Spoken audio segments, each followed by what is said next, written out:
Welcome to, or welcome back to, the Agatha May Detective Agency. I'm Agatha May, and I'm so glad you've joined me. This episode covers another chapter in the Crystal McCrory Jones case. If you aren't aware of Crystal's case, I highly recommend watching the previous videos in this series. I'll have a link to the playlist in the description below. As a brief recap, Crystal was found in her home on February 9th, 2023, deceased from a gunshot wound to the head. Her death was ruled a suicide in less than 2 hours by the West Carroll Parish Sheriff's Department in Oak Grove, Louisiana. Since then, multiple discrepancies, inconsistencies, lies, and errors have come to light. These details paint a much different picture than the official narrative suggests. In this video, we'll dive into two key conversations that happened just weeks after Crystal's death. Her brother, sister, sister-in-law, and a cousin all had a meeting on February 23, 2023, with Sheriff Scott Mathews, that fearless and feckless leader of the West Carroll Parish Sheriff's Department. There was also a follow-up phone conversation between Jana and Mathews on March 21st of 2023. Crystal's family had a lot of questions about her death and her husband Tony's actions when they went into that meeting with Sheriff Mathews. Unfortunately, the responses they received from him were less than reassuring. Crystal's brother Dane opened the conversation and told Mathews that there were concerns with the timeline of the day that Crystal died. Her husband Tony had told Dane that he'd been working at the school all day and never mentioned being in Bastrop, but he had been in Bastrop. Then Dane brought up how odd it was that Tony found the shell casing that came from the gun that killed Crystal 7 days after her death. Sheriff Mathews interrupted and went immediately into what you could call kindergarten teacher mode, if your kindergarten teacher was super condescending and a giant butthole. Mathews explained that when they couldn't find the shell casing at the scene, they thought it might be stuck in Crystal's hair or in her clothing. Then he told them that no one from the sheriff's department that day really searched the makeup stand, which is supposedly where Tony found it. And I guess admitting you have a problem is always the first step to correcting it. And why didn't they search that makeup stand? Mathews said it was because it was so far from the bed. Personally, I think they didn't search it well because they had already made up their mind that Crystal's death was a suicide, and they just couldn't be arsed to search everything. And Mathews was just plumb flumpuddled at how 5 deputies missed seeing the shell casing on the makeup stand when it was right there in plain sight. He said you can clearly see the shell casing in the photograph. And this is the photograph he's talking about. There isn't a shell casing in this photo. I've taken it and lightened the shadows, and there's no shell casing lurking anywhere in the dark. It's not there, not even hiding behind a stray eyeliner pencil. I have no idea why Scotty insists that there was one in this photo. Either he's lying or he's hallucinating. Dane went on to say that he asked Tony if he'd heard back from the pathologist about Crystal's time of death, and Tony said he had, and that they'd told him the time of death was about 5 hours after he'd talked to her that morning. After that conversation with Tony, Dane spoke with Alan Irby, the chief deputy at the sheriff's department, and Irby told him he hadn't received any report about the time of death, nor had he received any information on it. Then Scotty decided to be even more patronizing and told Dane that he didn't want him to feel as though he was shooting down every concern Dane was bringing up, even though that's exactly what he was doing. Well, either shooting them down or just ignoring them. Then the best sheriff in the world said that he was the one who probably told Tony that he's the one who told Tony that Crystal had died from a gunshot wound and told him it looked like she'd been dead for about 4 or 5 hours. Let's listen. He knows, probably from me, that it was a gunshot wound because I told him that. Yeah. He wanted to know what was the cause of death. So I probably provided that information to him at some point to say, man, it looks like looks like she's been there 4 or 5 hours. Well, here's the problem with that, Scottifer. Tony said he heard from the pathologist that the time of death was 4 or 5 hours after he talked to Crystal that morning. He said he talked to her at 10:06, which would put her death at 2 or 3 in the afternoon. And if you told him that she had been there for 4 or 5 hours when you talked to him at the crime scene, it would mean you put her time of death at about 11 o'clock. Now that's when the big hand is on the 12 and the little hand is on the 11. So was the pathologist just giving out unofficial time of death estimates over the phone to Crystal's husband? Or did you, Sheriff Mathews, just fabricate a timeline to make everything fit into the neat little suicide narrative that you'd already decided on? You know, I don't know if Sheriff Mathews is really this stupid or if he's just willfully obtuse. Now let's jump ahead for a couple of minutes to the March 21st phone call that Crystal's sister Jana had with Mathews. In that call, she mentioned that she'd received the death certificate, the official document, government-issued real deal, and it indicated that Crystal's time of death was 11 a.m. Now that just happened to be the time that Tony was passing by their house that day. Any halfway functioning investigator would see that as a big blinking neon sign reading, "Look into this." But not Shoddy Scotty. No sirree. He was too busy being appalled that there was actually a time of death on the death certificate.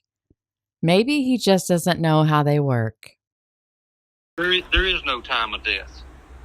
There's that, and if you're looking at a death certificate that's got a time of death on it, there is absolutely no way that anybody could put an exact time of death on. I don't care who they are, and I don't mind telling you that. Okay. There is that. Certainly, there's no way that they could make a determination. Tell me what time is on the certificate. 11 o'clock. And who would have put 11 o'clock on? Who put that on there? I just ordered it off the Vita check through the state. I had to what I'm saying is who signed off? And they said that West Carroll had to have done the time of death. West Carroll as in who? The coroner's office. No, absolutely false. Absolutely false. There's absolutely no way that any human being on this earth could say that she died at 11 o'clock. And listen, I hate to even be speaking in this tone of voice, but you're asking me here, and I'm just telling you point blank, okay? There's absolutely no way that anybody within reason could say that she died at 11 o'clock. I'm just telling you what I got in the mail today. I mean, I could send you a picture of it. It's just no. I don't need any of that. I'm just saying there's absolutely no way. And if you go line up 10 professionals that are in this same business, all 10 of them are going to tell you there's no way within a reasonable amount of time that somebody could say she died at 11 o'clock. It could have been 10 o'clock. Right. It could have been 1 o'clock. So a 2-hour variance in y'all's mind is a big deal. Right. Am I right or wrong? Right. I mean, I completely agree with that, without a doubt. Okay. So to be able to say that she died at straight up 11 o'clock and to compare that to a phone ping, that's ludicrous. Telling a grieving family member that their hypothesis is ludicrous it's ludicrous. And Scotty Boy had already told the family that he told Tony that it looked like Crystal had died around 11 or 12. So does he not really think that a pathologist can pinpoint the time of death better than he can? Or was he lying when he said he told Tony that? So which is it, numbnuts? And I think everyone knows that 11 o'clock isn't the exact time of death, just an educated estimate. But Scott Mathews wasn't done. He wanted to make sure that Jana knew exactly where he stood and said, quote, "Is Mr. Jones a murderer? He absolutely is not. He did not murder your sister.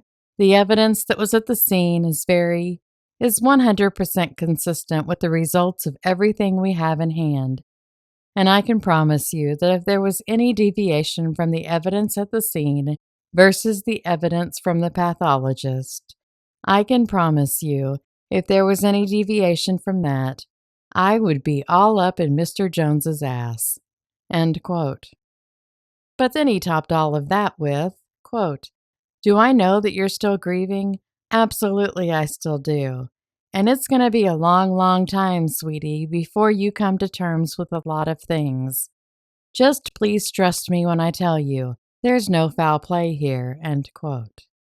Well, how about you don't call people sweetie, sugar biscuit, especially when you're working, especially when you're talking about their deceased sister, and when you're trying to convince them to ignore glaring inconsistencies and flat-out weird behavior from the husband. Also, I'm pretty sure that the up in Mr. Jones's ass bit was just figurative. I'm pretty sure. Now let's hop back into the February 23rd group meeting. Dane was still trying to make Mathews see just how sketchy Tony's actions were, and Mathews was still being, well, himself. Dane brought up the financial difficulties that Crystal and Tony were having, but somehow, after Crystal's death, Tony had managed to rent a storage facility in Tennessee, and there was a receipt for a rental car in Hawaii. But instead of following that lead like any sheriff with a working moral compass, Mathews ignored it entirely and instead asked Dane if he had concerns that the department wasn't taking the case seriously. Was that question really necessary? And Dane had more. He mentioned his concern that Crystal had possibly been shot on the left side of her head, which matters because Crystal was right-handed. So unless she suddenly became ambidextrous in a moment of crisis, that's a big red flag. He also brought up bruising, noticed by the funeral director, someone whose job is literally handling bodies. But guess what? That bruising never made it into any police reports. It wasn't on the coroner's report, and it wasn't on the autopsy report. Neither were the scratches on Crystal's arm that can be seen in the crime scene photos. So Mathews, still doing his absolute least, asked Dane, "How do you know her left hand was used?" and wanted to know if Dane had seen the crime scene photos. But notice the phrasing, not "why do you think that," but "how do you know," which feels defensive. Dane explained that no, they hadn't seen the crime scene photos, but Jana had seen Crystal's wounds before the funeral, because she was the one who applied her sister's makeup for the funeral. Let me pause right here and say this. Jana, if you're listening, you are an absolute force. One of the reasons there was confusion about which side Crystal was shot on is because the wound on the right side, supposedly the entry wound, was larger than the one on the left. In fact, it was a full 1/4 inch larger, which is odd.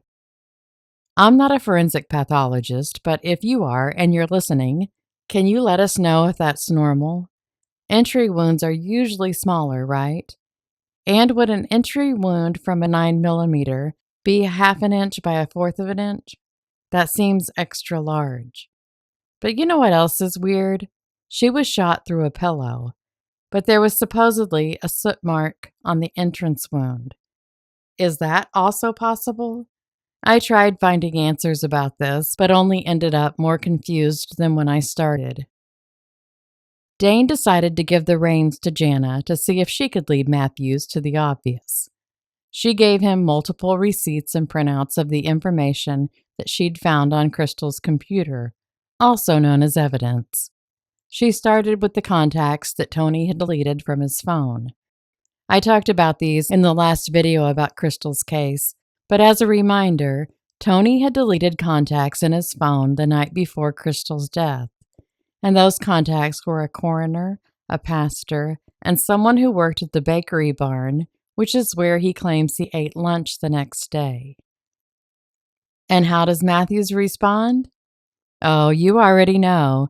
He assures them that he's not trying to shoot down their concerns, and then immediately shoots down their concerns. He explained that he himself had deleted a bunch of contacts out of his phone the other day, so no biggie, Squiggy. Right, but Sheriff, Unless your wife also turned up dead the very next day, that's not exactly the same thing, you doink. As the conversation continued, Jana provided more receipts. One showed that Tony had purchased a new phone that was delivered the exact day Crystal died. But he had also paid $165 to repair another phone just the day before. In my last video, I wondered how many phones Tony actually had, and Jana answered that for us in this conversation with Mathews. He had 4 phones. Although Jana did mention that one of them might have been Crystal's, but she wasn't entirely sure. Then Jana showed Mathews an email that revealed that someone had signed into Tony and Crystal's Ring doorbell account on January 27th, just days before Crystal's death. But here's where it gets sticky. Tony had told Dane that the doorbell hadn't even been connected for a month before Crystal died. So who's lying here? I'll give you a hint. It's Tony. But Jana wasn't done. She also gave Mathews a receipt for that storage rental in Tennessee, where Tony had paid for the first monthly rent of $48. And while we're on the topic of questionable spending, there was also an email about that rental car in Hawaii, and a receipt where Tony bought $430 worth of Bitcoin, and throw in some overdue credit card bills with payments now scheduled, and you have to wonder, where is Tony getting all this money?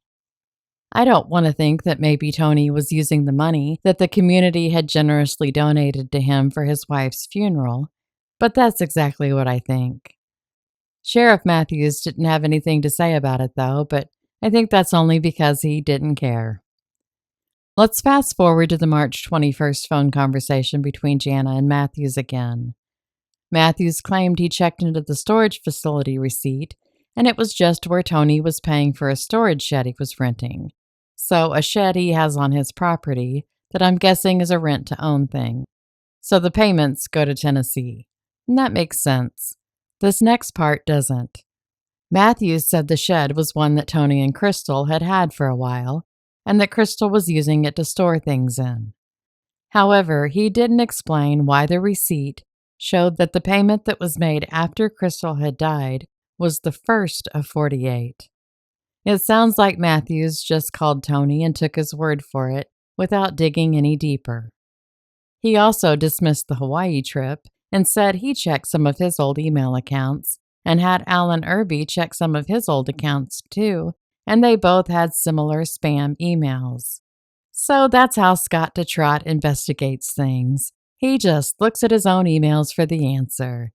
Nice investigative work, Mathews. Really thorough. Meanwhile, back at the group meeting, Jana showed Mathews a screenshot that showed Tony was camped out at the Preferred Inn and Suites in Bastrop, Louisiana on December 14th, 2022, which was less than 2 months before Crystal's death. Now, I don't think he was there to work on the air conditioning either.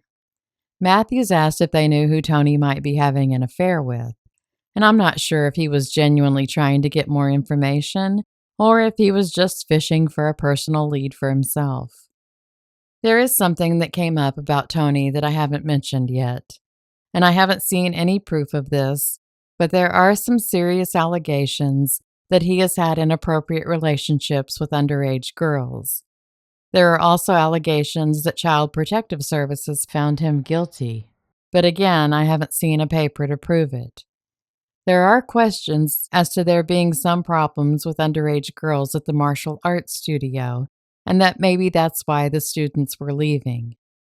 Jana was able to speak to someone that she trusted, and I'm not going to out them, but after reading what they had to say, they seemed like a very credible witness. And this person reiterated the allegations about Tony and underage girls.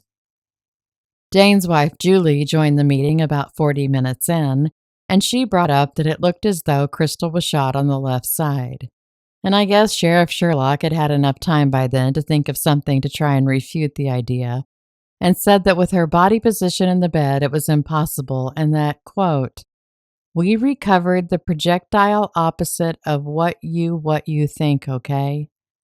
You know, I'll bet Sheriff Mathews gives some stellar speeches.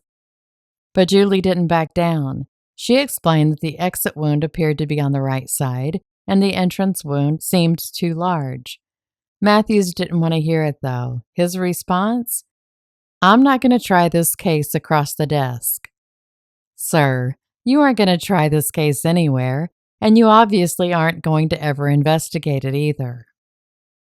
Julie also raised an interesting point about Tony. He'd been telling people that he knew Alan Irby for 20 years. Julie didn't outright accuse anyone of corruption, but instead very diplomatically mentioned that it wasn't fair to Irby to be involved in investigating Tony given their long history. Mathews quickly dismissed this, claiming that Tony couldn't have known Irby for 20 years because Mathews himself had only known Tony for about a year. Now, I don't know what kind of reasoning this is, but it's the opposite of logic. I'm really starting to think that Mathews didn't get his job because of how rapidly his brain synapses fire. Here's a picture of Tony in 1992 when he was in school at Bastrop High School. I also found that Alan Irby seemed to have bought his first property in Oak Grove in 2003. Now, Bastrop and Oak Grove are only about 33 miles apart, and Tony lived in Oak Grove. So is it that much of a stretch that Charles Alan Irby could have known Tony Joe Jones for 20 years? What's even more frustrating is that Mathews is so quick to dismiss Tony when it doesn't fit his narrative. In this meeting, Mathews even said he thought Tony was a chronic liar. So, Tony's a liar when Mathews doesn't want people to think that maybe his chief deputy played favorites with Tony, but when it comes to Tony's whereabouts on the day of Crystal's death, Mathews is more than happy to take him at his word.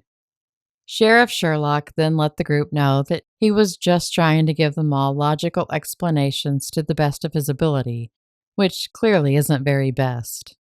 He went back to the subject of the shell casing, and after almost an hour into the meeting, he decided to tell the family that he was getting the firearm tested. We're doing things with the firearm right now that you don't have any knowledge of. Thank you, sir. If it leaves this room and somebody else, I'm gonna Not say talk to us anymore. We're not exactly telling right. anybody. Okay. We're not telling anybody anything. So we're having that firearm tested, and doing some comparisons to make sure that everything that we think happened exactly the way that we. Exactly. Okay. Well, here's a fun story to go along with that. The report from the North Louisiana Criminalistics Laboratory showed that they didn't receive the gun, the shell casing, and the bullet from Alan Irby until March 23, 2023, a full month after this conversation with Sheriff Mathews. Why did it take a month to get to the lab after he already said he was getting it tested? Then Julie brought up something unsettling. She mentioned that Tony had allegedly verbally abused Crystal, and that they had seen bruises on her at the funeral home. Mathews quickly brushed off the verbal abuse by saying it wasn't a crime, but interestingly, nary a peep came out of his cake hole about the bruising on Crystal's body. Julie then asked for confirmation that Tony didn't work for the sheriff's department, to which Mathews responded by asking her why she would think that. She explained that Tony himself had told her that he was an on-call patrol officer. At that point, Sheriff Mathews stood up, and I guess it was his way of trying to seem more authoritative and probably a little intimidating, but Julie wasn't intimidated. She continued saying that when she went to the house to pick up Crystal's funeral dress, she saw Tony's bulletproof vest. Mathews then got defensive and said he wouldn't cover for anyone and that Tony didn't work for him. Julie responded saying, "That's good because Tony still has on his Facebook that he's employed by the West Carroll Parish Sheriff's Department." And then, well, let's just listen to the next part. I can't help what he has on his Facebook page. He could put on there, "I'm Donald Trump's pimp." I can't help that. He could put on his, he could go down to the donut shop in the morning and tell everybody in there, "I work directly for Scott Mathews and I have $1 million in the bank."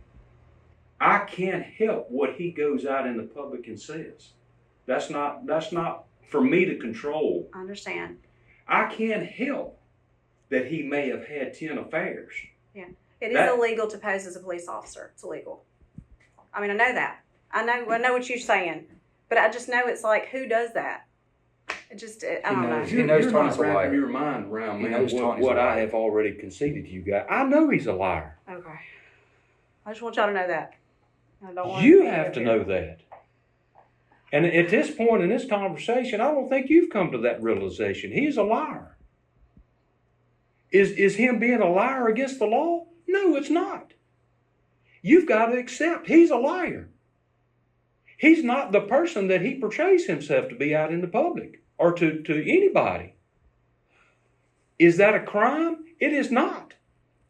There are people that come in here on a daily basis and attack me by spreading things about me and my wife in the community. Yeah. Would I love to arrest them? You're damn right I would. Right. Nothing. It's not a crime. I don't want you to feel like anything I'm saying is against the police department. My great grandfather was a sheriff here. I'm not saying anything about the police or the investigate. I feel like you're doing your job. I just feel like, why is he that's where we get our suspicions is from him. He portrays all these things to us, and he's been making us think all along he's buddy in the sheriff's department and patrolling the streets. I mean, it's just like, it makes us, it's like he wants us to be more suspicious or something. I mean, that's what it sounds like. But I feel like it's not legal to portray yourself as a police officer, especially to pull someone over, and who knows? Who has he pulled over? I don't know. I don't know what he's doing out there. So having said that statement, and I ask you, who has he pulled over? Well, I don't know. I don't know, but he could. I've not had a single complaint of him pulling over anybody. Okay, good. I've not had a single complaint of him molesting any young women. Has he done it? I have no idea. Mm-hmm. But when you bring these issues to light, I'm telling you, Tony Jones doesn't work for me. He will never that work makes for me me. feel better for you to say that to me. Like, that just makes me feel a little better. And as a professional in your line of work, just like I guess I'm a professional in my line of work. Oh yeah, You've yeah. got to know and understand. Mm-hmm. People aren't sometimes what they portray themselves to be. So you got to let that go. Mm-hmm. I know. Until I can either Follow up. dispel the what you've brought me, or I can factualize what you've brought me. Yes, sir. You got to let that go. And until you let that go, you yourself will never find peace with what's going on in this case. Don't you just want to squeeze him? In an attempt to wrap things up, Shoddy Scotty handed everyone a business card, asked if he could pray with them, and then told Jana that she could call him with any questions. He didn't really mean that, though. Let's circle back and finish talking about that phone call that Jana had with Mathews. After telling Jana that there was no foul play in Crystal's death, she asked him if they'd gotten any toxicology reports back. He said they had, and his reply was, quote, "There was nothing out of the ordinary. No, and I say this in quotes, no date rape drug, no marijuana. No, there was absolutely nothing out of the ordinary to say that she was on anything other than the normal things that she took on a daily basis. I wish I had the toxicology report in front of me. I would read it to you verbatim. There was nothing in there whatsoever that was outside the normal scope of what her medication was. Absolutely nothing. No alcohol, no barbiturates, no fentanyl. I mean, absolutely nothing that was there. Again, I have to apologize for being so blunt on everything that I've told you, but I feel that strongly about this case, that there's absolutely nothing there that would lead me to believe that there was any foul play in this case whatsoever." End quote. Now here's another one of those funny little stories to go along with that. The day after her phone call with Mathews, Jana had a meeting with the prosecuting attorney of West Carroll Parish, Penny Duchier. And during the meeting, Penny was showing Jana the toxicology report, and as soon as she got to page 2, Penny snatched it up and told Jana she didn't think she should be looking at it. In May of 2023, Jana had made a FOIA request for the toxicology report, and only received back page 3. In 2024, a news anchor from station KONE made the same FOIA request and only received pages 1 and 3.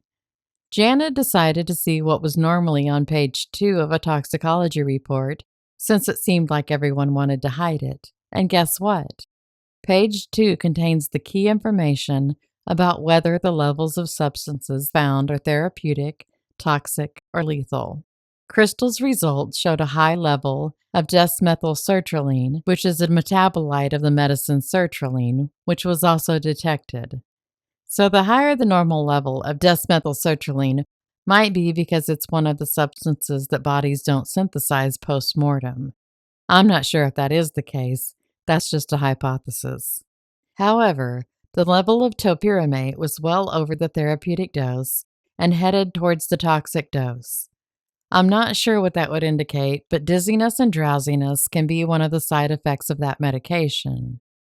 And there was almost twice the therapeutic level of diphenhydramine detected. Even with just the diphenhydramine, how would Crystal have been awake enough to handle a gun? There weren't any pills listed in the stomach contents on the autopsy, so she hadn't taken them immediately before her death. So Sheriff Derp was right about there not being alcohol or illegal drugs found, but I think the diphenhydramine levels detected were definitely something that was out of the ordinary. One final fun bit about Sheriff Mathews.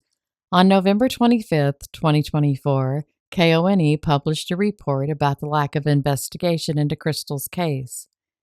They reached out to Sheriff Mathews for information on his department's procedures for investigating homicides, suicides, and gunshot deaths, as well as securing and photographing crime scenes.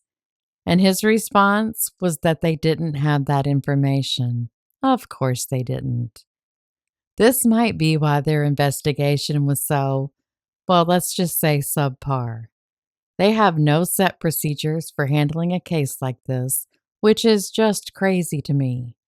I have worked in industries that didn't involve anything nearly as serious as homicide, but we still had policies and procedures.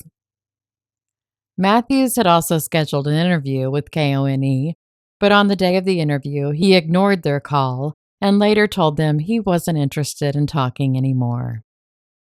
I think this has been Mathews' approach to the entire case, and even when he has talked, it's obvious he has no interest in talking, at least not about Crystal's death. He's made up his mind. From the get-go, he and Alan Irby seem to have decided that it was a suicide. I'm not sure whether they're covering for Tony or just too lazy to do their job correctly, or maybe they just don't care. But I think any citizen of West Carroll Parish should be deeply concerned by the apparent lack of interest from their law enforcement in properly investigating Crystal's death. Who's going to be next? Whose loved one is going to be ignored by the sheriff's department? Thank you so much for taking the time to listen about Crystal's case. She and her family deserve justice, and at the very least, a real investigation into what happened. Let me know in the comments what you think about Sheriff Mathews and his merry posse of putzes. Jana has a Facebook group, Justice for Crystal McCrory Jones, and has written a book about the case so far. There's also a petition on change.org to have Crystal's case reopened, and I'll leave links for all of those in the description box. And I want to say thank you to Jana for being so generous with all of the information that she's gathered about her sister's case. It has made putting videos together so much easier. Please hit the like button to help push Crystal's case to more people. And if you haven't already, please subscribe so you don't miss the next installment of Flagrant Disregard, the unsolved case of Crystal McCrory Jones, where we'll look at the coroner's report and the autopsy report. And a quick note about the coroner of West Carroll Parish, Lewis Carter. At the moment, he's in jail for attempting to strangle his wife. You just can't make this stuff up, kids. Until next time, stay safe and be happy.